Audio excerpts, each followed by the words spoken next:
ฟังให้มันเข้าใจฟังให้มันดีเขาเรียกว่าทำคืนให้แก่โลก ให้อาหารให้ยารักษาโรคคำว่ายารักษาโรคกับบ่แม่นว่าตาสิเอาเม็ดยาไปให้กันเด้ขึ้นจะว่าให้ความ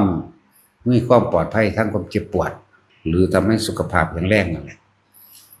คำว่ายารักษาโรคบ่แม่นตาเอาเม็ดยาให้กันกินเด้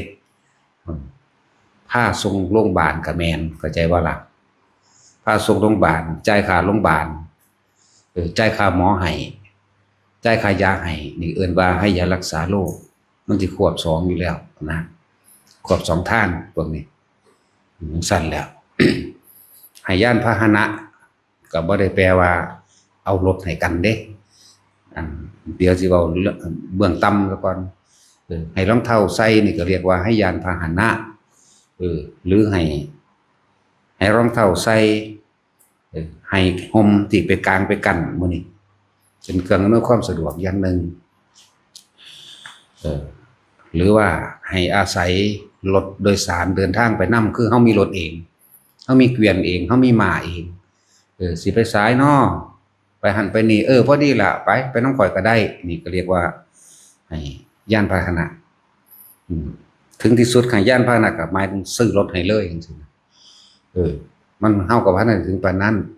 แต่ว่ามันก็ผู้มีอยู่จังซั่นก็มีคือเขาทานรถไม่เฮานั่นแหละเขามีแล้วก็อาศัยสิ่งที่เขาสละออกนั่นแหละแต่ว่าเขาสละออกมาแต่เบื้องต้นแรกพูนแต่สิพูดถึงตอนมันทุกข์มันยากตอนสมัยว่าท่านเนี่ยว่าเขาอาจจะเคยทานรองเท้าให้กับหมู่ภิกษุสงฆ์องค์เจ้าหรือพระพุทธเจ้าพระปัจเจกพุทธเจ้าหรือผู้บำเพ็ญศีลฌานหรือผู้สงัดจากกามคือทรงคนทรงฌานสงัดจากกามเนี่ยมันก็ส่งผลให้เขาเกิดวิญญาณพาหนะมากมายสิ่งเหล่านี้นะ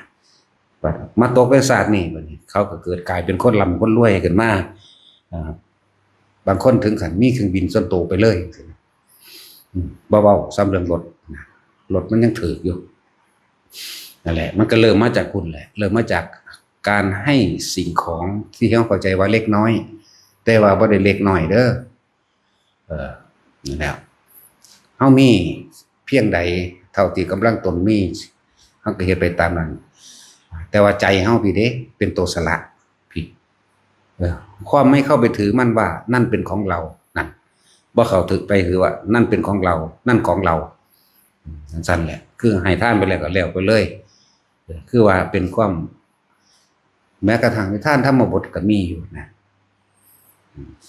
พระเจ้าเห็นพระสงฆ์องค์เจ้าเดิน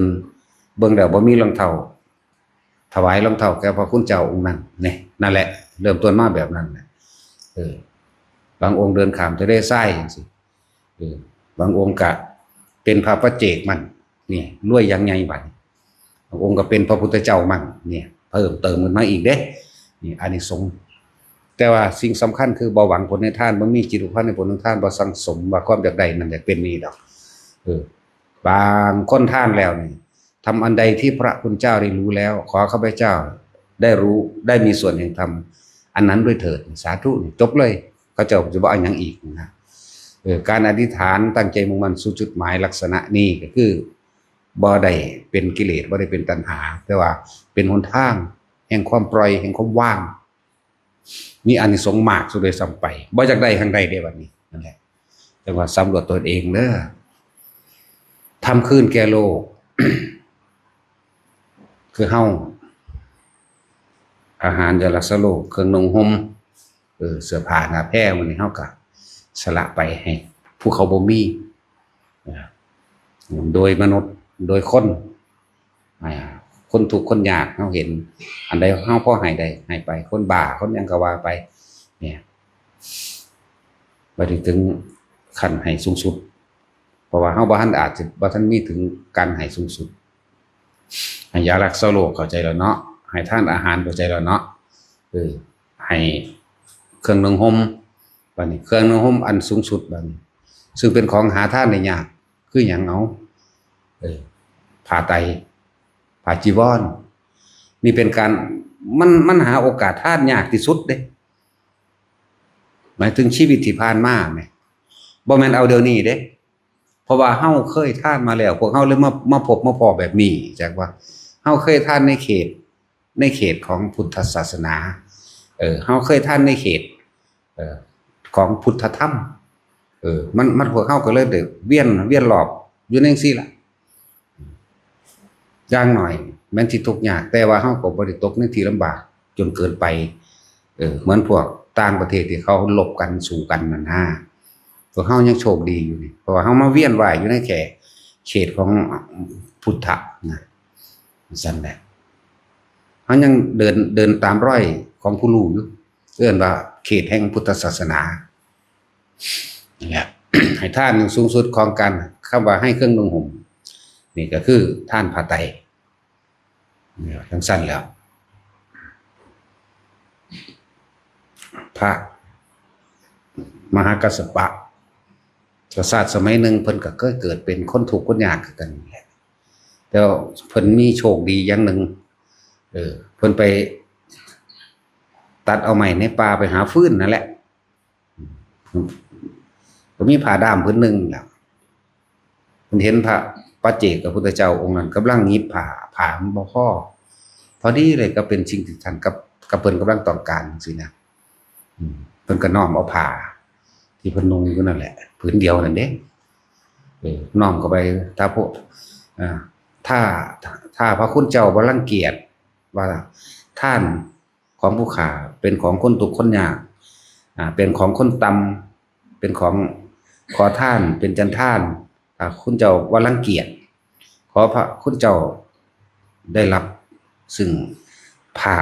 อันเป็นของคนทุกข์คนยากกับผู้ขาที่เถิดพระปัจเจกเพิ่นก็รับแล้วเพิ่นก็โมทนาให้อย่างเดียวได้เอวังโหตุบ่เด้เพิ่นบ่สอนหยังปานใดเด้ก็ว่าทานนั้นเป็นของน้อยไม่มีก็ว่าอยู่ดอกทานนั้นเป็นของน้อยไม่มีทานนั้นเป็นของคนทุกข์คนยากไม่มีเจ้าเพิ่นว่าเอวังโหตุนั่นแหละแต่เมื่อนั้นเกิดกำลังใจฮึกเหิมมาแบบไหนบุแล้วเอาอันเปลือกไม้หรือเอาใบไม้น่ะนะมาหยิบลงบ่เอาหยังเมื่อบานหรอกถือต่างๆมีดอีห่างเดียวเลยอย่างเพิ่มไปดีใจนะเราชนะแล้วเราพ้นจากความเป็นคนจนแล้วเราชนะแล้วคิดตังเมไปเลยขึ้นชื่อว่าความทุกข์ยากไม่มีแก่เราแล้วแต่กระทุกข์นั่นแหละถ้าเว้าเรื่องภายนอกนี่จักว่าล่ะนี่แหละย่างไปนำทางพวกกษัตริย์เขาไปหลบพอดีเขาชนะมาเด้เขาชนะมาโอ้ยไปจับอันบักนั่นมาเบิ่งดูมาถามมันชนะแนวใดกูพี่ได้สิเป็นผู้ฉลองบ่แม่นมันฉลองหมายถึงกษัตริย์เขาบอกไปจับมาเลยไปจับมาหน้าตาก็เบิกบานอิ่มเอิบมากก็ถามท่านชื่อว่าชนะเนี่ยชนะยังไงนะเราต่างหากเป็นคนที่ต้องร้องคำนี้นะเราต่างหากต้องเป็นผู้ฉลองเพราะเราไปหลบชนะมาได้สู่เอาเมืองมาแล้วท่านเป็นคนแพ้ท่านเป็นคนแพ้ท่านเป็นคนทุกข์ท่านเป็นคนยากท่านเป็นคนจนนั่นสอนออกมาอีกต่างหากเด้ท่านไม่มีท่านจึงแสวงหาบ้ามาธรรมดาได้คำอันนี้ลึกซึ้งอย่างนี้เด้ท่านเป็นคนจนท่านเป็นคนแพ้ท่านเป็นคนทุกข์คนยากท่านจึงแสวงหาด้วยความไม่มีด้วยความไม่พอท่านไม่รู้จักอิ่มนะแล้วพระราชางงเพราะพระราชากันเดี๋ยวก่อนมหาบุรุษบัดนี่เปลี่ยนคำใหม่ละเราแพ้อย่างไรท่านชนะอย่างไรเลยอธิบายให้ฟังบ้านเมืองของท่านก็มีอยู่แต่ท่านเป็นคนทุกข์คนยากเพราะท่านจึงแสวงหาอันเอาของบุคคลผู้อื่นอยู่ท่านเป็นคนทุกข์ทั้งใจท่านยังยากจนอยู่เพราะท่านยังแสวงหาคนขวายเอาบ้านเรือนของผู้อื่นมาเป็นของตนอยู่ท่านเป็นคนทุกข์เพราะตลอดการนอนของท่านแม้จะมีทหารล้อมรอบเป็นหมื่นเป็นแสนแต่ความไม่สบายใจความกังวลใจยังมีแก่ท่านเลยทุกข์เห็นบ่นี่เราเป็นผู้ชนะว่าเราไม่มีอะไรให้ห่วงเราไม่มีอะไรให้กังวลเห็นบ่แม้ผ้าเพียงลำพังผืนเดียวเราก็ถวายให้แก่พระคุณเจ้าองค์นั้นไปแล้วนั่น เห็นบ่เราจึงคือว่าเป็นผู้ชนะเราจึงเป็นผู้ว่าเป็นคนร่ำรวยเป็นคนรวยพร้อมธรรมดาความจริงบ่มีฮอดสิกินเพิ่นเด้ แต่เพิ่นรวยตัวพี่ได้สละของออกนั่นแหละหลังจากนั้นเมื่อนั่นนี่กันสร้างสร้างกันแล้วไปทำคืนเมืองที่ไปลบเขามาตีบัดไปทำคืนมาแต่งตั้งให้อากัสสปะเป็นเศรษฐีประจำเมืองเลยแล้วก็เป็นราชครูเป็นผู้สอนธรรมแบบโบราณแต่สุดท้ายแล้วถึงเวลาแกชรามาแล้วผมงอกผู้หนึ่งก็เลยว่าผู้ขาแก่แล้วขอออกบวชเพิ่นก็ไปบวชได้ล่ะอากัสสปะนั่นแหละอานิสงส์ของการถวายผ่านอย่างหนึ่งออกบวชแล้ว7 มื้อหนึ่งได้ละเพิ่นก็สำเร็จซึ่งอภิญญาสมาบัติเห็นไหมแสดงฤทธิ์เป็นอภิญญา5ได้สำเร็จสมาบัติ8ได้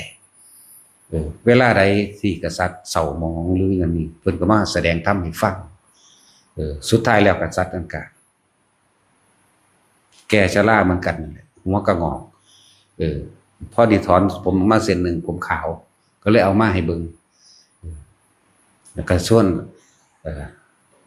เราเป็นผู้แก่แล้วเป็นผู้อยู่ในวัยอันชราแล้วก็มอบราชสมบัติต่างๆให้กับลูกหลานนั่นแหละเราจักออกบวชข้าราชบริพารทั้งหลายบวชนั่นเป็นแสนเลยมาเป็นลูกศิษย์ของพระกัสสปะเท่าสมือนี่แหละเลยทำสั่งสมบุญกุศลรวมกันมาเรื่อยนั่นแหละจนถึงศาสตร์สุดท้ายได้ แล้วพวกเข้าถามเจ้าของมึงดูพวกเขาทำคืนให้โลกิยะสมบัติของโลกอันเป็นแค่เครื่องอาศัยหนึ่งเด้เรื่องโลกิยะสมบัติทั้งหลายเครื่องอาศัยแก่ร่างกายหนึ่งเด้แต่ว่าแต่เขามีใจผูกพันยึดมันถือมันเป็นเขาถึงความรู้สึกว่านี่ของกูนั่นของกูต้องไม่เสื่อมต้องไม่สลายต้องไม่ให้ใครนั่นแหละพวกเจ้าก็เกิดมาเป็นสมบัติโลกอีกมาเวียนว่ายตายเกิดย้อนเก่านั่นแหละว่าหลายอย่างที่พวกเขาต้องถามตัวเองว่าพวกเขาเองเลยทำคืนสิ่งทั้งหลายทั้งปวงที่เข้าใจว่าเป็นของเราคืนแก่โลกได้มากน้อยเพียงใดหรือไม่นี่คือต้องถามตัวเองไม่ได้ถามผู้อื่นเนี่ย แม้กระทั่งเฮาคิดว่าเฮาสละเฮาบ่อยู่ในความผูกพันกับครอบครัวนี่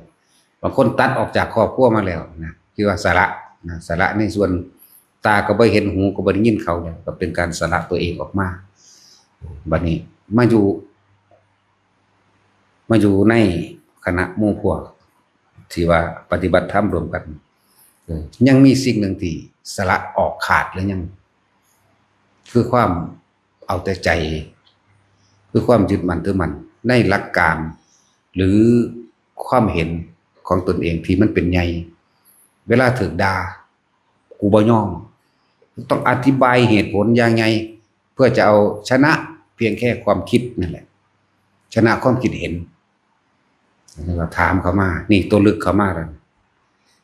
ตัวนั้นคิดว่าสละผัวสละเมียสละลูกสละหลานทรัพย์สมบัติพัสถานต่างๆบ่เอาแล้วกูออกมาแล้วบวชชีก็ตาม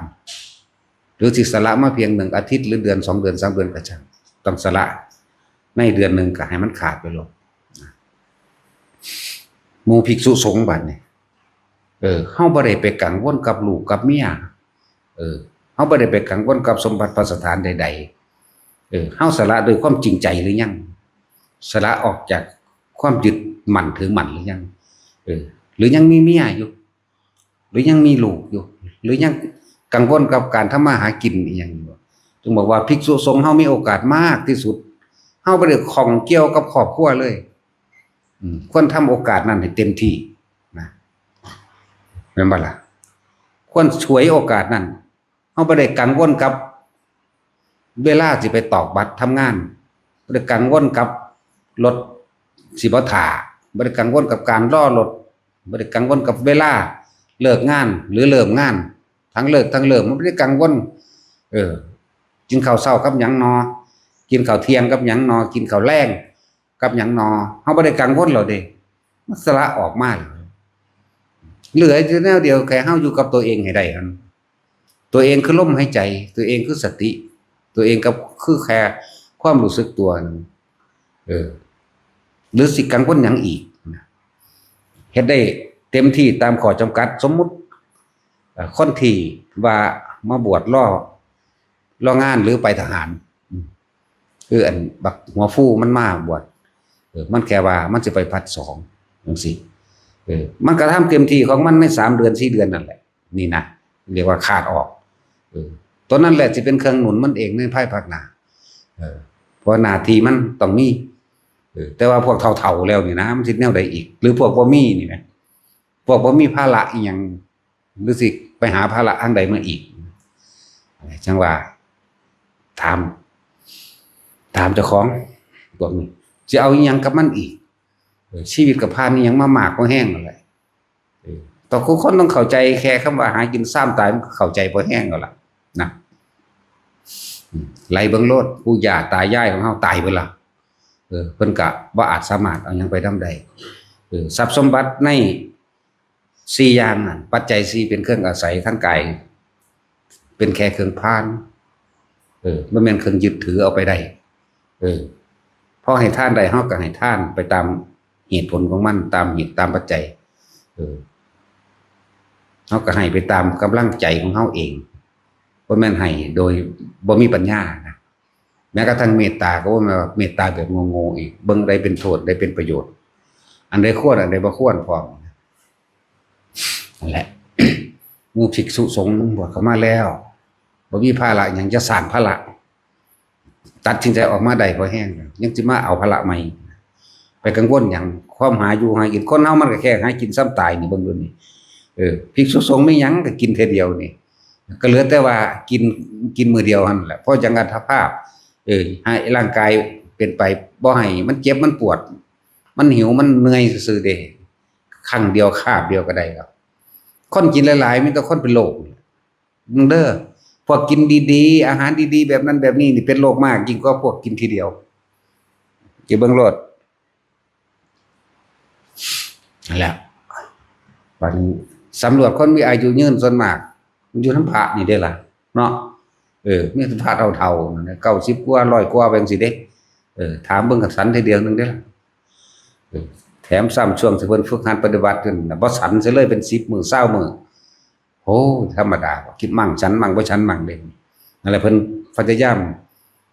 ตัดภาระหรือโลกิยะสมบัติตัดออกแล้วตัดออกแม้กระทั่งกายได้บัดนี้นี่ธรรมดาบ่แต่กายที่อันเป็นเครื่องอาศัยภายในนี่อันเป็นเครื่องที่ใจอาศัยอยู่นี่ก็ยังตัดได้ภาษาหยังก็เครื่องอาศัยภายนอกอาหารจารสารโลกที่อยู่อาศัยก็เจ้าก็ตัดพรวบัดตัดกายพร้อมเป็นเครื่องอาศัยของใจซื่อๆนะธรรมดาบ่นั่นแหละจังว่าพวกเฮามีโอกาสในการฝึกหัดปฏิบัติตนเองมองที่ว่าทุกข์มีมองเดียวนึงเด้ว่างขาดออกจากตัณหาอุปาทานนึงเด้มีมองเดียวบ่อยากใดๆทั้งสิ้นเข้าสู่ความเป็นสุญญตาขาดออกจากความสุญญามาจากคำว่าสัญญาตามาจากอัตตาสัญญาว่านี่เป็นของเรานี่ขาดออกจากความเห็นว่านั่นเป็นของเรานี่เป็นของเราขาดออกจากตัวนี้ก็มันก็เป็นไม่มีอะไรเป็นของเรามันก็เนโสหมัสสมิทั้งตัวขาดออกจากความเป็นตัวเป็นตนออกมานั่นแหละว่าหมู่ภิกษุสงฆ์ที่มีโอกาสได้บวชมันตั้งแต่ได้เกิดเป็นเพศชายเต็มเพศนี่มันก็ได้เปรียบผู้หญิงประมาณบ่ได้แล้วเด้บ่ได้ว่าน้อยเด้ประมาณบ่ได้เด้ผู้หญิง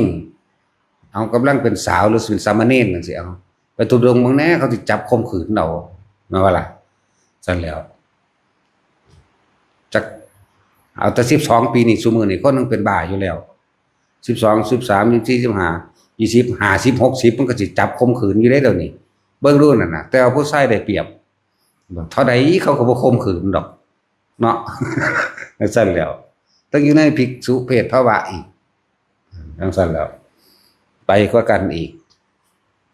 ตกผู้ยิ่งต้องนี่แหละจังหวะมันเป็นกรรมอกุศลกรรมอย่างหนึ่งในความไม่ตั้งมั่นโลเลหรือไม่เที่ยงจิตใจเขาวันไหวเร็วกว่าผู้ยิ่งนี่หน่อยเด้ที่สิตั้งมั่นที่แต่จะเทียบอชิติปหาสาวกไงหรือเป็นผู้เลิศของฝ่ายภิกษุณีนี่13องค์หนึ่งเด้ถ้าว่าฝ่ายผู้ชายได้80องค์เนี่ยไกลกันบ่ล่ะแล้วนั่นแหละผู้เพิ่นบ่หวั่นไหวเท่านั้นแหละ13องค์กับ80องค์ผู้หญิงที่เป็นเอตทัคคะต่างๆเท่านั้นเขาพวกพูดถึงว่าโอกาสความเป็นบุรุษมันเต็มมันได้เปรียบมันจะไปยังไงมันไปได้นั่นนะที่มันไปบ่ได้เพราะมันมีความอาลัยความของความค่าความบ่สละนะต้องสละออกเท่านั้นแหละพระสิมียศถาบรรดาศักดิ์ใหญ่ปานใดสุดท้ายก็ต้องตายจากสิ่งที่มีอยู่ทั้งหมดนั่นแหละถ้าเขาเข้าใจนี่พี่ถ้ากิเลสเกิดอยู่ใส่เกิดอยู่ใจของเขาเองเกิดอยู่ในความรู้สึกของเขาเองว่านั่นเป็นของเรารู้จักบ่มันเคยเห็นจากเธอว่านั่นไม่ใช่ของเรานั่นไม่ใช่ตัวตนแห่งเรามันเคยเห็นอยู่มันบ่เคยเห็นเด้แต่ว่านำธรรมะของพระพุทธเจ้าออกไปธรรมะคือความจริงที่พระศาสดาเฮาแสดงบ่มีผู้ใดฮู้เลยพวกเฮาหลงทิศหลงทีบหลงแดนขึ้นสวรรค์ลงนรกนับประมาณ100ชาติ100กับ100กัน100อสงไขยล้านอสงไขยบ่ได้แล้วเด้นั่นแล้วนั่นแหละ จังว่าขึ้นชื่อว่าอะไรยาวไกลที่สุดช่วงเวลาที่ผ่านมาแล้วเด้พวกเขาอาจจะคิดถึงว่าถนนว่าอันนั้นอันนี้บอกมันว่าล่ะพวกเขาสิเทียบของนอกๆกันเด้แต่ว่าคำพูดพระพุทธเจ้าคืออดีตที่ผ่านมาแล้วเกิดมาเท่าไรล้านอสงไขยแล้วนั่นแล้วจื้อกับอะไรมันไกลจนหาประมาณบ่ได้แม้พระองค์เองเพิ่นเบิ่งเพิ่นระลึกชาติปุพเพนิวาสานุสติญาณของพระองค์เองเพิ่นตรัสรู้แล้วระลึกเบิ่งเท่าไหร่ก็บ่สุดเป็นโอ้ยาวไกลเหลือเกินเพิ่นต้องเลิกออกมาคือเลิกบ่เบิ่งจังซั่นแหละนั่นแหละจังซั่นแหละจังว่าอะไรไม่มีที่สิ้นสุดนั่นหาต้นไม่ได้หาปลายไม่มีตัณหาเนี่ยเด้พวกเฮาก็สิว่าอีหยังเนาะบัดเนาะฟ้าเฮาสิว่าไปหั่นได้บัดนี้เนาะโอ้ยยังสิไกลต่อฟ้าสูงต่อฟ้าก็ว่าไปเด้นี่แต่บ่มีธรรมะพุทธเจ้าไม่รู้พวกเฮาไม่รู้เฮามีโอกาสเฮามีโอกาสแล้วถือว่าเป็นคนสร้างบุญกุศลมามากพอแล้วเหลืออยู่เพียงเดียวเหลืออยู่ตัวตัดใจของเฮาเองแบบนี้ยังกัดคือเฮาเข้ามาอยู่นี่กระทำสิ่งใดก็ช่างบัดนี้เฮานี่ทำเพื่อเสียสละออกสละความเห็นแก่ตัวออกเด้รับใช้ผู้อื่นไม่เป็นใหญ่ไม่ได้อยากได้หัวใจของบุคคลทั้งหลายตัวเองต้องให้ใจเขาอ่อนเขาก่อนเด้นั่นแหละคนที่เข้าไปนั่งอยู่บนหัวใจของคนทั้งหลายได้คือคนที่รับใช้ผู้อื่นเด้อพระพุทธเจ้าเฮาบ่แม่นเจ้านายเด้ถ้ามาเทียบเบิ่งคักๆเลยคือคนใส่เฮานี่เด้เนาะ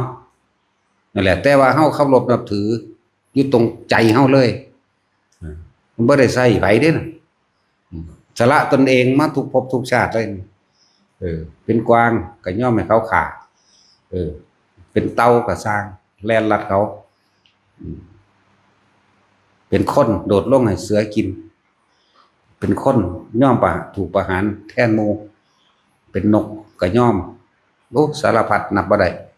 นั่นแหละจึงบอกว่าถ้าอยากได้ใจคนทั้งโลกต้องรับใช้คนให้เป็นต้องรับใช้ผู้อื่นเด้ทั้งสั้นแล้ว คนที่เป็นเจ้านายเป็นหยังคือบ่ได้ใจลูกน้อง เพราะตัวเองบ่เคยเป็นลูกน้องคนบ่เคยรับใช้คนอื่นเนี่ยแล้วลูกน้องก็แตกหนีเบิดลูกจ้างแตกหนีเบิดจังซั่นแหละคนที่เป็นเจ้านายที่ลูกน้องฮักเคารพและนับถือคือคนที่เคยเป็นลูกจ้างมาก่อนเคยรับใช้คนอื่นมาก่อนมันจะเข้าถึงหัวใจของคนที่ถูกใช้เพราะตัวเองเคยเป็นคนใช้มาก่อนแหละมันจึงจักได้ใจของบุคคลผู้อื่นมันสิมีความรู้สึกเหนื่อยแบบนั้นเหนื่อยแบบนี้กลัวแบบนี้คิดหาทางแบบนี้แบบนี้เพราะตัวเองเคยเป็นมาก่อนมันเลยเข้าใจวิธีใส่ลูกน้องวิธีใส่ผู้อื่นเป็นว่าตัวเองเคยทำมาก่อนตัวเองเคยเหนื่อยมาก่อนเคยกลัวมาก่อนหลายแบบนั่นแหละจึงบอกว่ารับใช้ใครไม่เป็นใหญ่ไม่ได้คำว่าใหญ่เนี่ยมันเป็นใหญ่แบบไปคมเหงไปเด้ใหญ่โดยธรรมนะนั่นแหละรับใช้ใครไม่เป็นใหญ่ไม่ได้เด้อไม่อาจสามารถไปนั่งอยู่บนหัวใจของใครคนอื่นได้ด้วยฉะนั้นคนเสียสละนั่นแหละจังสิเป็นนั่งอยู่บนหัวใจของคนทั้งหลายได้แม้นอยู่เขาก็รักนั่นบ่ล่ะจากไปเขาก็คิดถึงเนี่ยพวกนี้ตายไปแล้วตาโดตาหน้าแล้วก็คือนั่งเว้าถึงอยู่คือพระพุทธเจ้าเฮานี่แหละพระโมคคัลลากับพระโมคคัลลาภาษาลิบุตรกับภาษาลิบุตรพระอานนท์พระอนุรุตพระอัญญาโกณทัญญาปปัตติเขาก็ยังคิดระลึกนึกถึงสื่อของเพิ่นที่เพิ่นเสียสละเข้าใจว่าล่ะเพิ่นรับใช้ผู้อื่นแล้วรุ่นนั้นบ่ได้แม่นคนทุกข์คนยากคือเฮาเด้เนี่ยเห็นบ่ล่ะสมัยนั้นเพิ่นตัดขาดออกทางวรรณะถือทางสักกะยะหรือทางวรรณะต่างๆในความก็พระสุมิตรเป็นขอทานแต่เพิ่นบวชให้พระสุมิตรตัดความเห็นต่างๆของโลกขาดออกเลยพระสุมิตรเป็นขอทานเวลาเขาให้ขอทานคนตะกี้เขาโยนให้เด้นั่นแหละเขารังเกียจกันนั้นแต่ต้องโตก็บ่ได้เป็นการกินีแต่พุทธเจ้าบวชให้ตัดวงจรความวรรณะขาดออกหมดเลยสั่นแล้วกฎหมายหรือสิ่งที่หมู่พราหมณ์ทั้งหลายท่องจำขึ้นมาในยังละ3อย่างนั่นแหละแต่งขึ้นมาสร้างขึ้นมาเพื่อที่จะข่มเหงรังแกและเอาเปรียบกันมนุษย์สัตว์ต้นไม้และทุกสิ่งอย่างคือธรรมชาตินี้ไม่เคยแบ่งแยกแล้วทำไมพวกเราทั้งหลายคือคนจะแบ่งแยกกันไปทำไมนี่นะสัตว์ทั้งหลายที่เกิดขึ้นมาแล้วนี่ล้วนแต่ปรารถนาสุขเสมอกันบ่มีผู้ใดปรารถนาทุกข์นั่นแหละที่คนมันแบ่งแยกเพราะการข่มเหงและเอาเปรียบกันคือความเห็นแก่ตัวนั่นเองนี่พระพุทธเจ้าตัดวงจรความเห็นแก่ตัวตัดวงจรแห่งการแบ่งแยกออกนำความจริงออกมาแสดงสัตว์โลกเป็นไปตามกรรมบ่ได้เป็นไปตามสิ่งศักดิ์สิทธิ์บ่มีพระเจ้าบ่มีพระพรหมดลบันดาลบ่มีไผสร้างโลกเกิดขึ้นมาเองโดยตนโลกเข้าใจจังว่าพวกเฮาเด้รับใส่ผู้อื่นเป็นหรือยังถ้ารับใส่ผู้อื่นบ่เป็นมันก็ได้ขึ้นมาคือเก่าจักว่าล่ะต้องเฮ็ดให้มันเป็นคำว่ารับใส่ย่อมให้มันเป็นจังซั่นแหละใช่มั้ยย่อมสมมุติว่านี้รับใส่ทั้งความเห็นก็ช่างเฮารู้อยู่เฮาเอาทำเป็นใหญ่อย่างว่านี้เฮาเอาทำเป็นใหญ่ทำเป็นราชาทำเป็นเจดีย์เป็นที่ตั้งเอาไว้มั่นคงอยู่กับธรรมตามความเป็นจริงเฮารู้ผิดเฮารู้ถูกเรื่องของโลกเฮารู้แบบใดก็ช่างว่านี้ในการถกเถียงเฮาฮู้ว่าผู้นี้บ่อาจสามารถที่เข้าใจหน่วยธรรมได้ยอมเขาอันใดก็ช่างที่มันบ่เฮ็ดให้เฮาข้อขาดบาดตายหรือบ่มาทำลายสถานที่ของเฮาเองและตัวเฮาเองพูดมันอยู่ทางนอกหรือเอาเปรียบเทียบง่ายๆที่พวกเฮาเบิ่งโทรศัพท์ที่เดี๋ยวนี้ มีการแสดงความคิดเห็นหรือคอมเมนต์จากเอาชนะกันทั้งความคิดเห็นได้คนเข้าใจบ่ล่ะเฮารู้อยู่อะไรคนสิวางคิดไปเลยเฮาก็สิแสดงเฮ็ดหยังให้เขาชนะลดไปหยังนี่เอาง่ายๆตัวมันเปรียบเทียบได้ง่ายนั่นแหละก็ให้มันแสดงโดดแหละมันแต่คนโง่แล้วถกเถียงกันอยู่ในหันจังว่าล่ะจะเอาชนะนั่นแหละการแสดงตัวตนออกมานี่คือการแสดงแบบนั้นแสดงเนี่ยเพื่อต้องการให้ตนเองชนะให้คนอื่นยอมรับในความคิดของตัวเองทิฏฐุปาทานเอาความเห็นตัวของเป็นใหญ่บัดนี้ผู้บ่ยอมเดี๋ยวใส่กันได้บาดเอาไปมาแจกโคตรพ่อโคตรแม่กันไปเลยได้บาดเนาะพวกอรหันต์หัวแตกเนาะอย่างสั้นแล้วมันบ่ได้ยอมแต่เฮารู้ว่าโอ้อุปนิสัยของผู้นี้เป็นอย่างนี้ช่างเถอะให้เขาเว้าไปแต่ว่าเฮาบ่นำสิ่งที่เขาไม่คิดจบล่ะจึงบอกว่าคำพูดสายตาการกระทำของบุคคลผู้อื่นนี่จะทำอะไรเราไม่ได้เลยหากเราควบคุมความคิดของเราได้ทุกอย่างเกิดจากสายล่ะจิตเกิดจากความคิดเฮาเองนั่นแหละเฮาพ่ายแพ้แต่ความคิดตนเด้ที่พวกเฮาพากันเวียนว่ายแต่เกิดที่นี่พ่ายแพ้แก่ความคิดเจ้าของเองคิดว่าสิเอาชนะผู้อื่นได้อย่างนี้แต่ว่าบ่เคยคิดว่าสิชนะใจแห่งตนบ่ว่างขึ้นแก่โลกอย่างนี้นั่นแหละคำว่าทิฏฐุปาทานเอาความเห็นตัวเองเป็นใหญ่ถ้าบ่อยากเป็นใหญ่ก็ควบคุมความคิดตัวศิลปตุปาทานจากสิ่งที่ได้ยินได้ฟังนี่เอาความคิดเห็นของตัวเองเป็นใหญ่จากสิ่งที่ได้ยินได้ฟังมาแล้วก็ตื่นยันตัดสินด้วยความยินดีพอใจแห่งตนเองนั่นแหละคือความรู้สึกที่เกิดขึ้นว่าตรงนั้นใช่สิ่งที่เราพูดนั้นใช่สิ่งที่เราพูดนั้นถูกการกระทำของเราถูกนี่แหละเอิ้นว่าอุปทานสี่ก็คือความรู้สึกของเฮาเองเฮาบ่ว่างเฮาจึงมีความรู้สึกพอใจและไม่พอใจจึงเกิดขึ้นได้เพราะต้องการเอาชนะทางความเห็นนี่เปรียบเทียบง่ายๆแต่ว่ายากๆเด้เนาะมันบ่ยอมกันบ่ล่ะมันบ่ยอมกันเด้จากสิ่งที่ดีน่ะอย่างเช่นถกเถียงกันบางพวกว่าอะไรก็ช่างถ้าไม่ใช่พุทธวจนะเราไม่เอานี่เราจะเอาแต่คำนั้นจังสิถกเถียงกันเลยเกิดกลายเป็นดูถูกบุคคลผู้อื่นแม้กระทั่งพระสงฆ์องค์เจ้าผู้บวชมาว่าธรรมดาเด้พวกของพวกนี้คือมันต้องบ่เอาทั้งสองอย่างเลยจังมันจังสิเป็นไปได้ไอ้เจ้าว่าล่ะอันนี้พูดผิดอันนั้นพูดถูกอันนั้นไม่ใช่คำพุทธเจ้าพุทธเจ้าไม่พาทำอย่างโน้นอย่างนี้นะนี่ก็เปรียบเทียบสั้นแหละ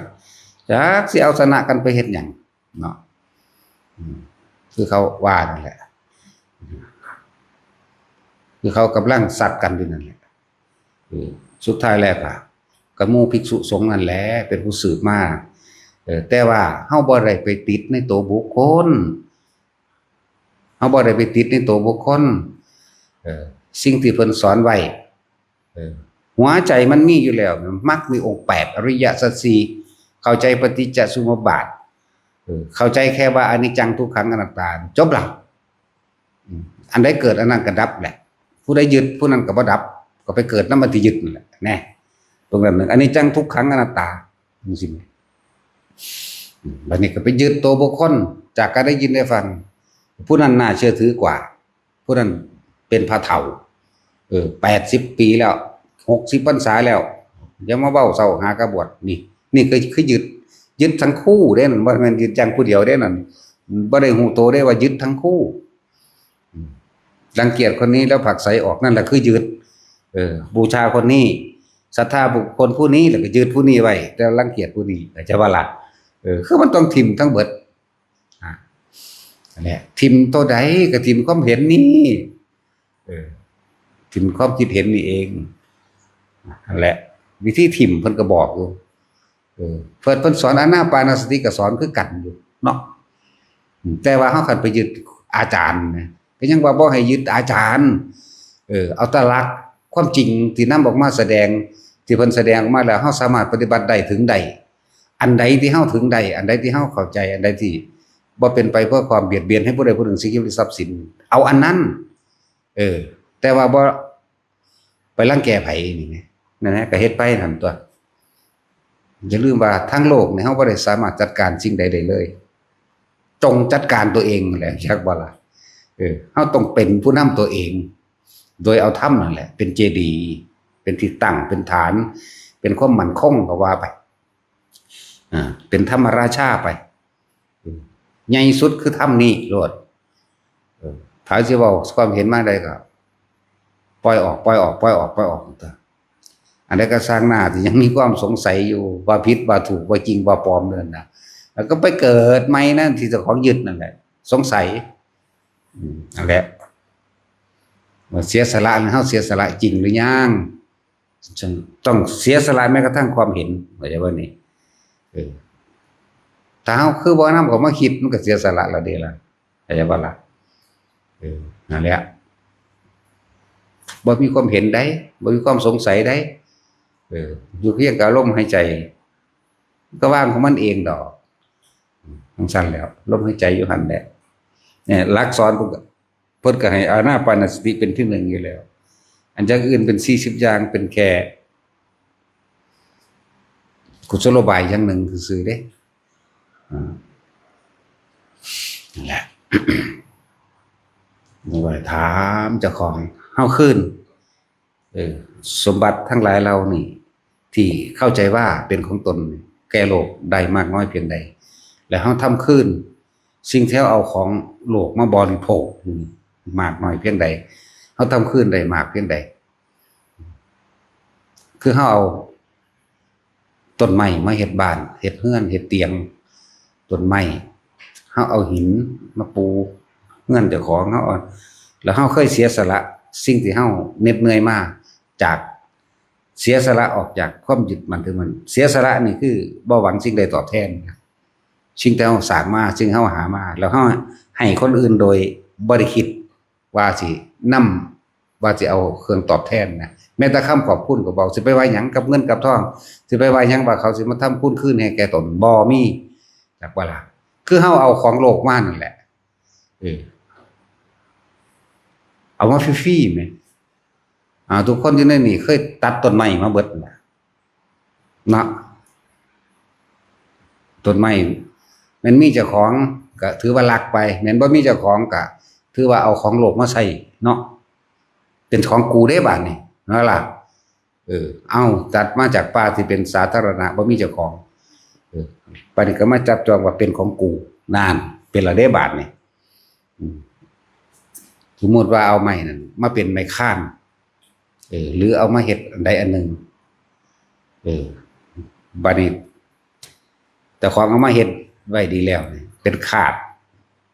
พวกนี้บ่เคยเห็นไม้กวาดที่เฮ็ดจากไม้ดอกมั้งที่เขาดัดงอลงมาต่อสารนั่นน่ะเนาะหรือเฮ็ดเป็นไม้กวาดก็ได้เฮ็ดเป็นไม้กวาดเกิดว่าผู้ใดผู้หนึ่งมาขอไม้กวาดเจ้าคืองามแท้ขอแน่หน้านั่นของกูเราเด้อจักวันนี้ถ้าผู้ให้โดยบ่คิดจริงใดเลยเอาไปใส่ซะก็จบไปแต่ว่าของกูเฮ็ดมายากๆเด้กูไปเอามาตะพุ่นกูเอามาตะพี่เด้มันสิอ้างไปเลยยังกูบ่มีกูไปอันนั้นนี่ให้กูอาศัยคืนเด้อนั่นมันบ่ได้ให้ทานเข้าใจบ่นี่มันบ่จาคะมันบ่ออกจากหัวใจบ่ออกจากความเป็นเจ้าของเด้นั่นเป็นเจ้าของอยู่นั่นแหละจึงบอกว่าหลายๆคนเฮาเอาของที่มันเป็นธรรมชาติมาใส่ต้นไม้ต้นไผ่ต้นหยังก็สร้างเถอะเอามาเฮ็ดปลูกไว้แล้วบ่ปลูกขึ้นโลกอยู่บ่ฮึเนาะมันสิเปรียบเทียบตัวนี้เป็นหยังคือว่าตอนเฮาไปเอาไม้ใบตองต่างๆกอไผ่ต่างๆหน่อไม้ต่างๆผลหมากรากไม้ต่างๆที่อยู่ในป่ามากินเองกับตอนที่เฮาปลูกของเฮาเองแล้วเฮาเคยเอาให้คนฟรีๆบ่นะนี่แล้วตอนนั้นคือบ่คิดตอนเอานั่นเนาะแต่ว่าตอนมีคนมาขอเรือนอันใดอันหนึ่งหรือเขามาลักเบิ่งดูมันความหึงหวงมันต่างกันบ่นะนั่นแหละอันนี้ของกูได้บาดอันนั้นตะกี้มันบ่มีของไผเอามาแล้วก็เป็นของกูอันนี้กูปลูกแล้วเป็นของกูสมมุติว่ามีคนมาลักหมักฮงปอจักหน่วยนึงนี่จมด่าเขาสาปแช่งเขาขนาดเด้เนาะเห็นบ่เบิดชีวิตนั้นในขณะนั้นมันเอาไปฝากไว้กับบักฮงปอแหละรู้จักบักฮงปอว่าเดินนี่ นั่นสั่นแล้วมึงตายตอนนั้นมันลงนรกเด้ เบิ่งธรรมดาบ่บางที่หมักม่วงนั่นมันพุดมาแตะปู่ย่าตายายที่ถากถางป่ามาไว้ปู่ย่าตายายก็บ่ได้ปลูกซ้ำก็มีมันใหญ่ขึ้นมาเองโดยธรรมชาติบัดนี้ก็ว่าเป็นหน้ากูเป็นของกูหมักม่วงกูเด็กน้อยหรือไผก็สร้างแปรหลักหมักม่วงน้อย2หน่วยมากินเบ้ยจมด่าเขาเนาะโอ้ชีวิตมึงมีค่าสำหรับหมักม่วงนั่นบ่หมักม่วงกระดันบ่หน่วยใหญ่งามได้เอาหมักม่วงกระดันเนาะนั่นแล้วก็เฮาเคยสละออกมาโลดนะภาษาม่วงซ้ำนั่นเนาะบักฮุงปอนู่นดอกมาเขียบก็มาเขียบหลอดเนาะตัดสินเจ้าจักว่าเขียบหลอดบ่เดี๋ยวนี้มันบ่สมบูรณ์บ่เขียบหลอดม่วงกระดันฮุงปอน้องใหม่ครับน้องใหม่หรือว่าเขาไปหักโจ้ยบ่ธรรมดาเด้บ่เห็นผู้รักเขาหักเอามันฮู้จักได้อันใดที่เป็นของกูอันใดที่กูหวังรู้จักบ่นี่เห็นหม้องเขาหักนี่ว่าเอ้ยจมบทบาทให้ผู้ใหญ่บ้านประกาศให้พร้อมเนาะถ้าพบเห็นสิปรับไหมก็ว่าเด้เนี่ยของกูเด้นั่นจักบ่ในความรู้สึกตอนที่มันศูนย์ มันศูนย์มันโมโหคนไปหลักนอใหม่คนไปหลักบักง่วงกระดันบักฮุงป้อมาเขียบหลอดตอนนั้นแหมชีวิตเจ้ามีค่าส่ำนั้นบ่แล้วพลาดที่บอกว่าเฮาพลาดในศาสตร์นี้ศาสตร์เดียวหรืออารมณ์ชั่ววูบเดียวนี่แต่ว่าต้องไปมกใหม่อยู่ในหั่นเป็นแสนเป็นล้านศาสตร์นี่แหมนี่ศาสตร์เดียวนี่แหมคณะเดียวคณะที่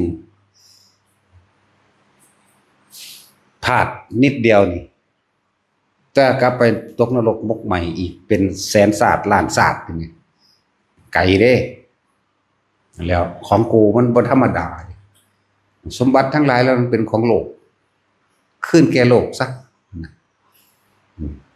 อันนั้นของภายนอกนั่นที่บอกว่านี่เนาะของภายนอกเด้นั่นอาหารจาระสรุปเครื่องห่มที่อยู่อาศัยเครื่องอำนวยความสะดวกต่างๆเป็นของภายนอกเป็นเครื่องดำรงชีพให้มันพอเพียงหรือพอประมาณหรือใช้ชีวิตบ่สุดโต่งอยู่ประมาณปานกลางแล้วให้เข้าใจมีการแบ่งปันให้เขาให้เล่ามั่งเป็นธรรมดาว่าเขาไปผูกถือมั่นขนาดนั้นลักษณะนั้นครับมันก็อยู่ได้สบายดีแต่ว่าถ้ามันยึดมั่นถือมั่นแล้วเบ้ออันใดก็สร้างเฮ็ดจังไดมันสิเข้าใจคำว่าร่างกายบ่เป็นของตนใดถ้าซั่นนั้นก็บ่เข้าใจตั้งแต่เรื่องแค่อาหารจาระสรุปเครื่องที่อยู่อาศัยต่างๆส่วนนี้ก็บ่ค่อยสาระออกให้ไผให้พี่น้องก็ยังท่วงบุญคุณเลยสิภาษายังกับผู้อื่นกูต้องขายตัวเนาะแล้วแต่บ่สละสิ่งเหล่านี้ออกสิฮู้จักอยู่บ่ร่างกายนี่มันบ่เป็นของเฮามันบ่สละแม้แต่ร่างกายตัวนี้แต่บ่สละตัวนี้มันก็สละผู้อื่นบ่ออกคือกันนั่นแหละจังว่าล่ะก็เมียกูผัวกูลูกกับหลานกูนี่ว่าพวกเฮาทำความสละขึ้นได้มากน้อยเพียงใดถามตัวเองนั่นแหละสละได้เพียงใดขาดได้เพียงใดสละ 25% โสดาบันมันยังมีปี3ระดับอีกเด้เกิดอีกไม่เกิน7ชาติมั่งเกิดอีกไม่เกิน3ชาติมั่งเกิดอีกชาติเดียวมั่งจังซี่สละ 50% เป็นภัสสกิทาคามีนะเป็นผู้มีชีวิตอีกคราวเดียวสินะสละ 75% อนาคามีนะสละทั้งเบิดศูนย์บ่มีหยังสุญญตาเลยสุญญตาสุญญะมาจากคำว่าสัญญาอัตตาบวกกันแต่ว่าสละสัญญาบ่นำคำว่านั่นของกูอันของกูอันนี้ของกูก็มาบอกแล้วขาดจากสัญญาแล้วบ่นำเรื่องเก่าๆจากว่านี่บ่นำเรื่องเก่าๆนำมาคิดบ่กังวลกับอดีตทั้งหลายที่มันผ่านมานั่นแหละบ่คิดบ่นึกบ่ปรุงบ่แต่งสิ่งใดอีกแล้วคำว่าอัตตาก็ขาดไปก็เลยเอิ้นว่าสุญญตาเว้าอีกศัพท์นึงว่าสัญญาเวทิตะนิโรธขาดออกจากความเข้าใจจำได้หมายรู้หรือหมายมั่นว่านั่นเป็นของเราขาดออกจากความเห็นแก่ตัวขาดออกจากทุกอย่างนั่นแหละสุญญตา สัญญาเวทยิตะนิโรธหรือสุญญตาเดียวกันนั่นแหละเดี๋ยวมาใช้คำว่าสมาบัติเด้ก็จอเพราะสำนีจะมาเถียงได้กูเรื่องผู้ใดกันเลยนั่นแหละนำข่าวชาติธรรมดาแบบภาษาสั้นๆบ่ได้พิเศษวิโสอย่างแค่ปฐมชาติมันก็บรรลุได้แล้วล่ะคือมันก็สามารถเข้าถึงความจริงได้แล้วเลยว่าบรรลุชั้นหนึ่งชั้นสองมันนี่คือพวกเขาเห็นทีเดียวนี่แหละมันก็สามารถรู้ตามความเป็นจริงได้เห็นอนิจจังเห็นอนัตตาได้คือกันนั่นแหละแต่ส่วนมากเนี่ยมันเห็นซาหรือเห็นเร็วก็ขึ้นอยู่กับตัวเองนั่นแหละเห็นซาเพราะว่าเขาคิดออกไปทางนอกหลายกว่าบางที่ก็คิดเปรียบเทียบครูบาอาจารย์องค์นั้นองค์นี้สถาบันนั้นสถาบันนี้แบบนั้นแบบนี้หนังสือว่าจังสันจังสี่โตกิ่งมันแท้ๆที่หูดังนี่หนึ่งเด้ตัวกิ่งมันนั่นน่ะตัวนั้นเป็นแนวทางเป็นหนทางปริยัติก็คือเฮาว่าสามารถคิดได้ตนเองเฮาก็เลยต้องรำเรียนเอาจากหนังสือสกรฟังจากครูบาอาจารย์ก็เอิ้นว่าปริยัตินะของจริงมันอยู่ในหูดังเฮานี่แหละ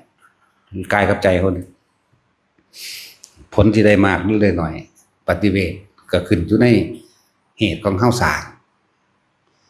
ผู้ใดเพ่งอยู่ในลมมากๆผู้ใดตั้งมันอยู่ในความรู้สึกแห่งกายอย่างนี้ว่าเป็นเรื่องแห่งกายความรู้สึกในกายอยู่ได้24ชั่วโมงมันสิไปใส่บ่เกิน7มื้อดอกอยู่ได้12ก็7เดือนอยู่มั่งบ่อยู่มั่งจัก6ชั่วโมงมื้อนึงจัก6ชั่วโมง7ปีเว้าโดยคร่าวๆมันอยู่ได้จริงๆเด้ล่ะบ่แม่นมาฆ่าก็เน่เถียงเอาเด้เฮาบ่ได้หยังดอกแต่เฮ็ดมานี่30 ปีแล้ว30 ปีแล้วเด้บ่ได้แม่นน้อยๆเด้ดนเดาไปเดี๋ยวบ่แม่นนั่นแหละบ่แม่นคนฉลาดเป็นคนงงๆจักว่าล่ะหลวงตาว่าถ้ามึงออกจากหูดังมึงใหญ่ที่ทุกข์เลยล่ะว่าซั่นนี่แล้วอ้าวเห็นบ่ล่ะก็กลับมาในหูดังตัวบัดนี้ก็อยู่เท่านั้นแหละโง่ดีกว่าแล้วตะกี้มันมีแต่หาออกรู้ออกเห็นนั่นเห็นนี่โอ้โหสารพัดแล้วก็อวดตนอีกว่าตะของรู้อันนั้นรู้อันนี้อีกถ้าเขาเถียงแน่ละด่าเขาศูนย์ซะเขาอีกธรรมดาว่ะนั่นแล้วจำพ่อเพิ่นว่ามึงอย่าออกถ้ามึงออกจากหูดังเพิ่นว่ามึงก็ซ้ำแค่ว่าใหญ่หมดทุกคนนั่นเองเนี่ยมันเกิดใหม่นี่แล้วคนเว้าจังซี่อีหลีได้ล่ะอย่าภาษาจังสั้นถ้ามึงออกจากหูดังมึงก็แค่ใหญ่หมดทุกเกิดใหม่ซ้ำนี่เพิ่นเว้านำใน3 ปีเว้าทีเดียวอันนี้เว้าเบิดมื้อเอาโลดนั่นแหละพวกเขาไปเฮ็ดเอานี่ผู้ใดเฮ็ดให้ไผได้เว้ยโอ้ตะกี้มันเก่งกระดอกเนาะจะฮู้หยังอยากเห็นหยังมันกำหนดคราวเดียวนี่เด้ปั๊บไปโลดเด้ทำนายทายทักได้เบิดเด้นั่นแล้วหลายแบบหลายอย่าง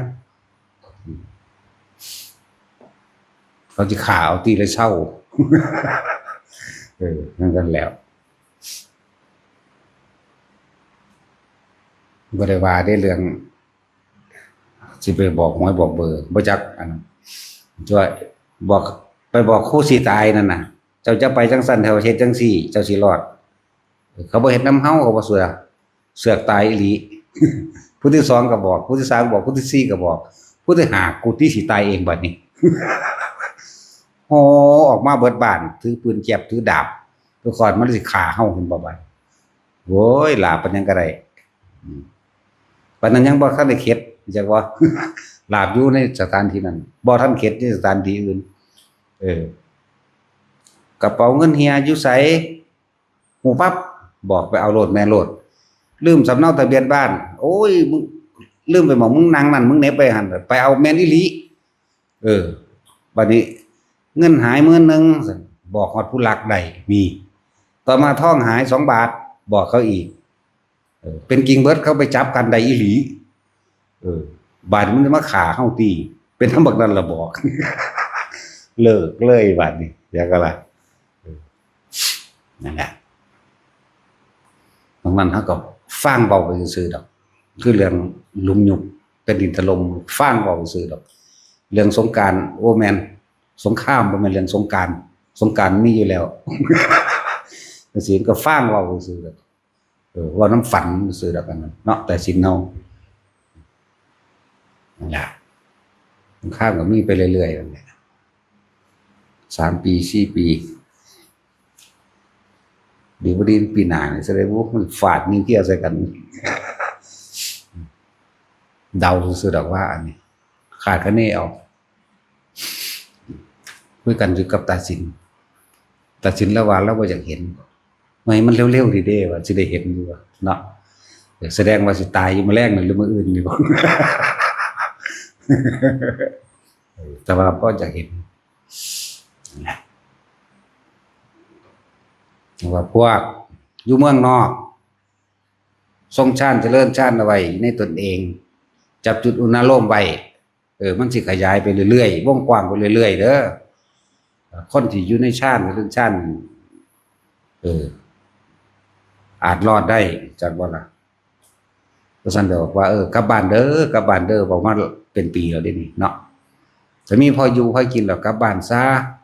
แต่แค่นั้นแหละพี่มาหาคุดกี่โปมขวบไม่กินโน่นกินที่บ้านเฮาพี่ลูกอีสานฝุ่นก้อยปลาซิ่วกินอันปูดิบกับตำบักหุ่งเนาะตาสินเคยกินป่ะเจ้าปลาซิ่วปลาขอนตอนนั้นมันมั่นแต่เด้แล้วแกปูใส่จัก10 กว่าโตปลาซิ่วอีกขมๆเด้เนาะตาสินเจ้าเคยกินบ่เด้อนี่ง่ายเบามันลำไยใหญ่เด้นี่ เนื้อหมักได้ว่าจักว่ะมีท้องแต่เราฟังอยู่แล้วหูจักเลยดอกว่าเราตำบักฮุ่งไว้อาญะแกะอีปูหน่อยไว้จักว่า มีท้องฟังอยู่ว่าเดินนี่อีหมอนมันก็จะด่าตะเล่าหลายอีหานี่ก็เลย หมู่เดียวกันอีหมอนอีพูนมื้อนี้บักเราพวกนี้หูจักดีเฮากินหลายพร้อม จากอีตุ่นมื้อนี้ แกอีปูไว้ให้ตัวเพิ่นงุ้มเพิ่นไปหาปลาขอนไว้ฮอดยามปลาขอนได้ใส่เบ็ดกบ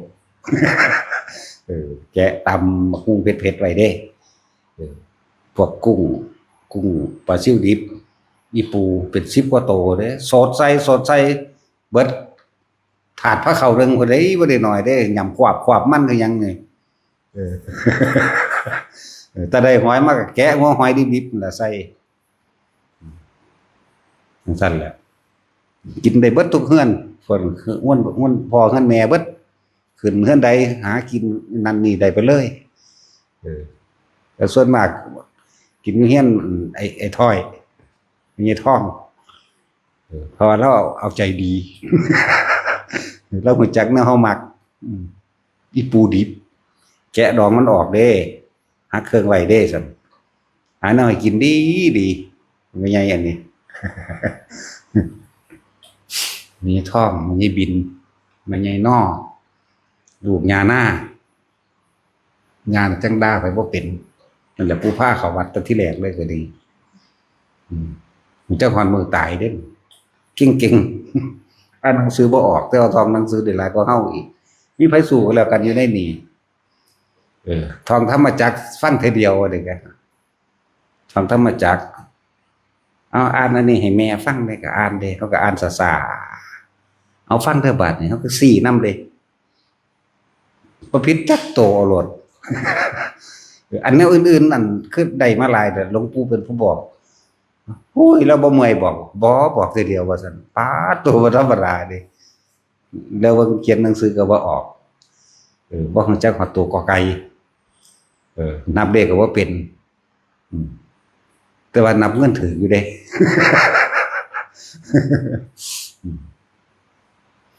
อันนี้หลายอย่างที่พวกเฮามันผ่านมาหลายครั้งแล้วผู้นั้นก็ตายไปแล้วผู้นี้ก็ตายไปแล้ว นั่นแหละด้วยว่าทุกคนมันแค่เกิดมาหากินซ้ำตายหนึ่ง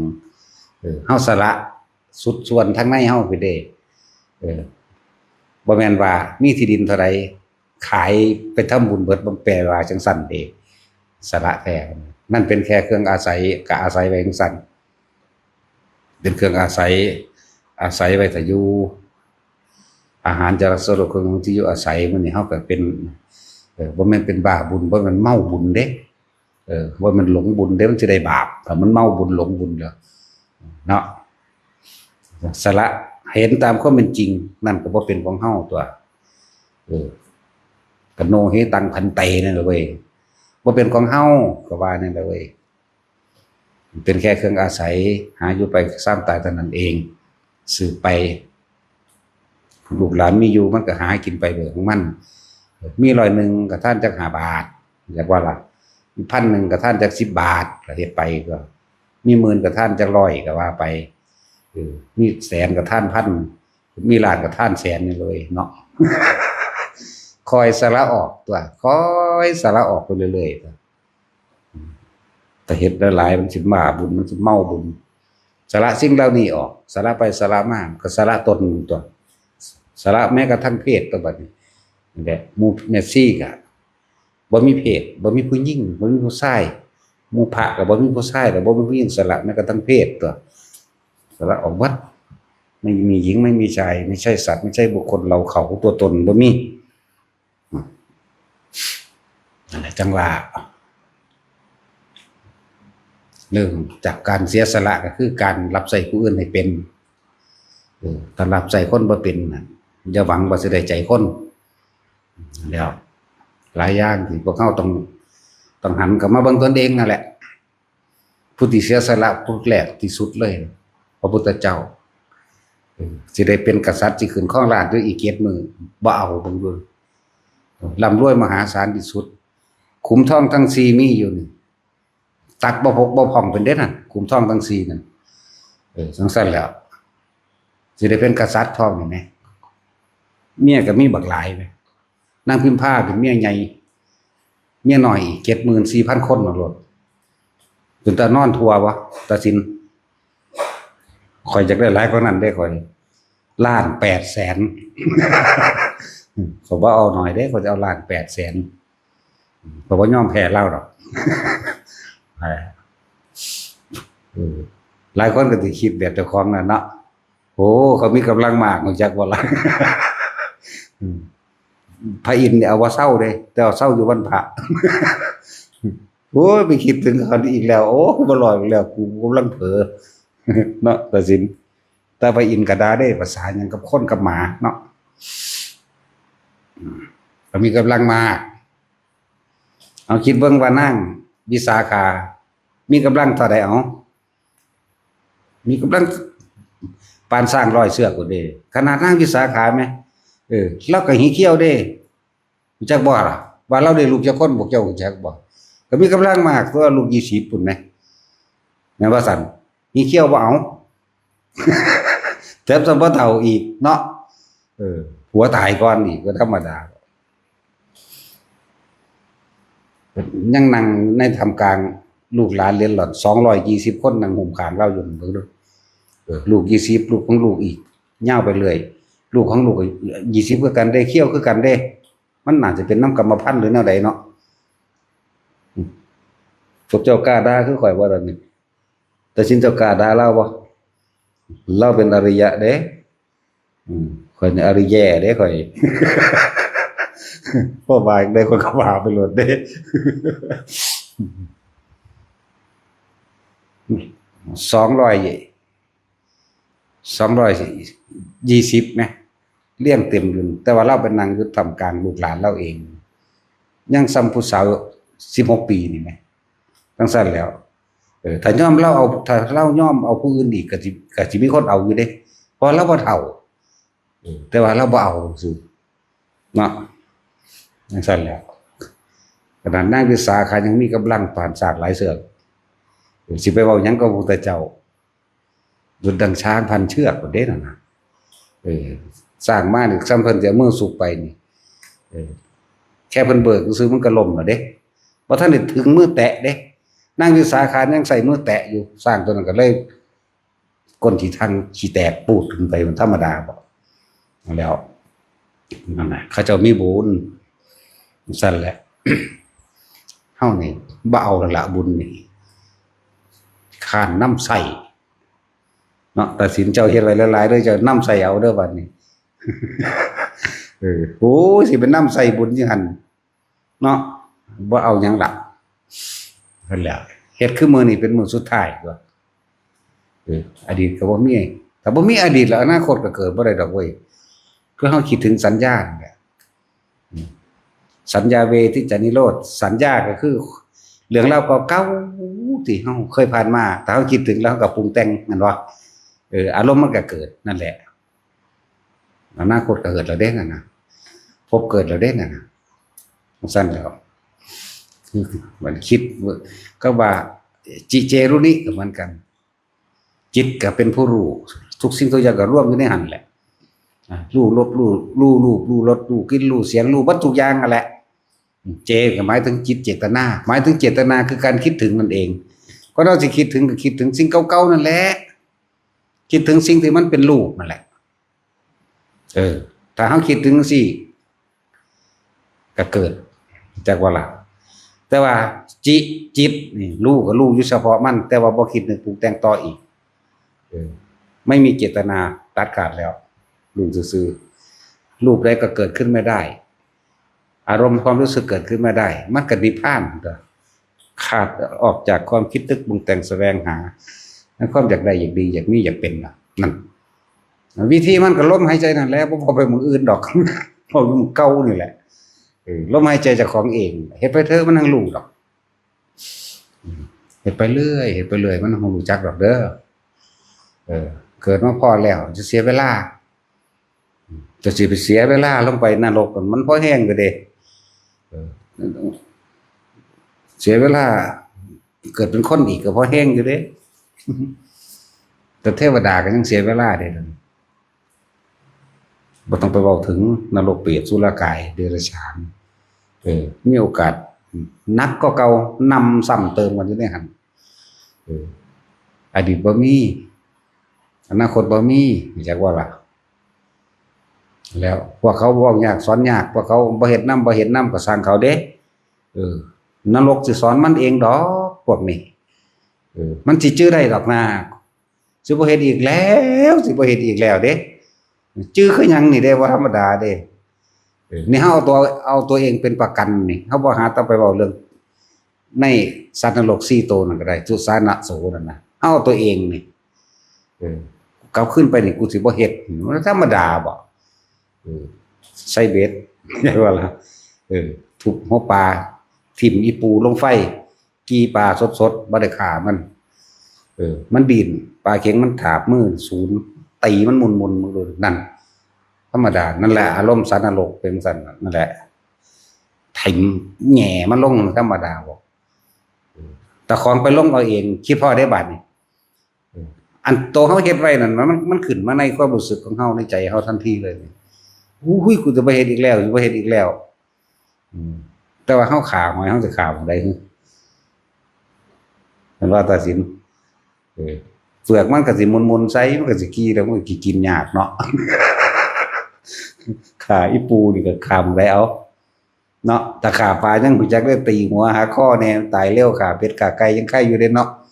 ขางัวขาควายมันนี่แหมดอกไม้เฮาสิเอาหยังต้มสดแม่นบ่ล่ะต้มใส่หม้อนี่อุ้ยไฟสิว่าสิน้ำสิว่าสิเดือดขึ้นนี่เฮาลองเอาตัวเฮาเองเอามือเฮาจุ่มลงน้ำเด้อที่ได้เย็นๆแล้วปล่อยไฟขึ้นมาเรื่อยๆเลยฮ้อนเก่าแนวนั้นแหละชีมือก็คุ้มค่าดอกหลายชีวิตอยู่คำว่าหลายชีวิตหรือหลายศาสตร์หมายถึงตายแท่นหอยนี่ต่อไรเนี่ยเร็วอยู่ดอกกันมันนั่นแหละอย่าพากันประมาทไปคิดเบิ่งตะนางวิสาขาบ่แม่นนางวิสาขา นางมาริกาทำดีมาแตะเกิดมันเด้นั่นก็เลยเป็นคนดีมาแตะเกิดจนว่ามาอยู่กับพระเจ้าปเสนแล้วทำบุญตลอดได้นางวิสาขาเป็นคนมีความฉลาดแหลมคม บ่เคยทำชั่วแต่ว่าไปทำชั่วแต่เดียวบัดสิตายไปคิดพ่อเฮ็ดจังภาษาเซิงกันกับหมาซื่อๆเนาะเอาเรื่องจริงเด้นี่เออคือว่าล่ะพระราชาเมียหลายมันก็สิเหงาลงเพิ่นไปล้างแข้งล้างขาอยู่ในห้องน้ำทางใต้ตะกี้มันก็เหลียวเห็นอยู่มันบ่มีหลังคามุง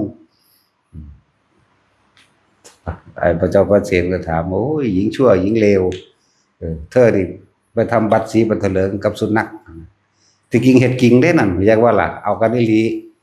เพิ่นโค้งๆลงให้หมาก็เอาตัวเนาะจังซั่นแล้วถ้าหมาไปเห็นบ่อันที่เขาโซ่กัน เขาจับกันอยู่นั่นนะจังซั่นแล้ว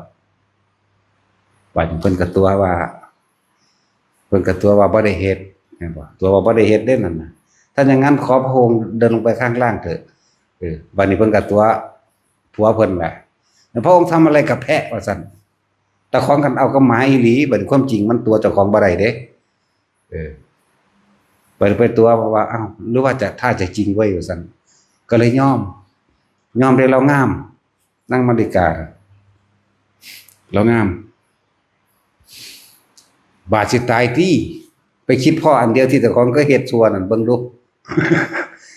ตกนรก7มื้อแหมน้อยๆซ้ำนั้นนี่ตอนสิทำบุญหานั่น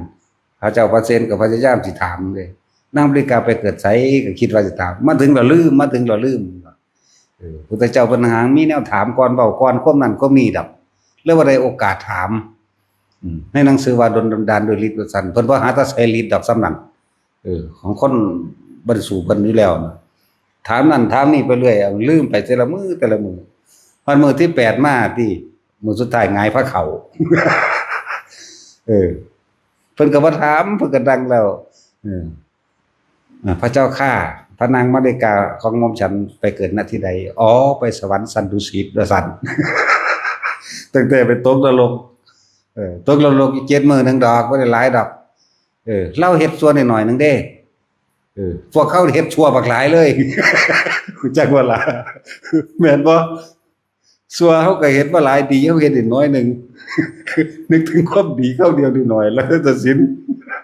นึกถึงความดีนิดหน่อยไปสวรรค์ดอกสวรรค์มันอายุยืนเด้รู้จักบ่ล่ะ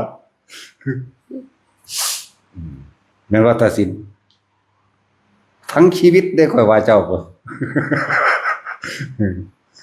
เปิดอยู่นี่แหละเฮ็ดเลวมาตลอดทั้งชีวิตเฮ็ดดีหน่อยๆบ้ากูคิดถึงความดีหน่อยๆก็ได้นะตั้งแต่นางมาริกาเราเฮ็ดดีมาตลอดมั้ยถ้าพูดมาตลอดมั้ยไปนึกถึงความเลวหน่อยๆเสือกตกนรกเสยไว้บ่คิดถึงมันก็บ่เป็นหยังเลยมันก็หายไปได้ล่ะเนาะนั่นแล้วแต่ว่าพวกเฮาน่ะง่ายกว่าเพิ่นเด้อพวกเฮานี่รัดเอาจับเอาจุดสุดยอดมาโหลดลมหายใจเฮาโหลดทรงชาติจับจุดอุณาโลมโหลดเฮ็ดอยู่พอส่ำนั้นแหละ